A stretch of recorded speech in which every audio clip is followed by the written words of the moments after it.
جايب لكم عرض ايه يا جدعان؟ ده انا جايب لكم الدنيا بايظه خالص. تعالوا بص، شايفين المكنه دي؟ المكنه دي معموله سكن في الكامل اسود مط، والعربيه ديت هتعمل دلوقتي برضو سكن في الكامل.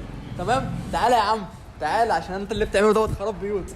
الراجل ده يا جدعان قول لهم انت عامل ايه بالظبط. احنا عاملين عرض على المكن، عامل عرض على المكن 600 جنيه حلو، سكنات سكنات حلو. والعربيه فاميك في الكامل 800 جنيه 800 جنيه. انت سامع الاسعار؟ الحاجه اللي بتتعمل بره ب 1000 و2000 الراجل ده بيعملها ب 600 جنيه. وغير كده اللي هيجي له باذن الله تبع السولو هتعمل معاه ايه؟ ليه خصم 100 جنيه خصم 100 جنيه يعني خراب. بس في حاجه بقى، الكلام دوت مش هيستمر على طول، عشان الراجل ده ايه، احنا بنحاول نزق معاه زقه، لان هو الدنيا عنده زي ما انتم شايفين مش احسن حاجه، وفي ان هو هيصفي لا قدر الله، فاحنا مش هنسمح ان ده يحصل. فباذن الله اي حد هيجي عند الراجل دوت هيظبط معاه الدنيا، صح كده؟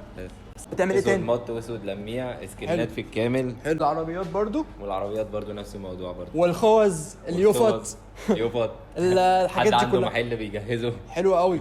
فيا جدعان عايزكم تبوظوا الدنيا عند الراجل دوت، وانتوا ذات نفسكم هتستفيدوا باذن الله، عشان اي حد عايز يعمل الموتوسيكل بتاعه، الموتوسيكل بتاعه طالع من حضانه، الموتوسيكل بتاعه عامل حادثه، الموتوسيكل بتاعه رايح في داهيه مش نافع.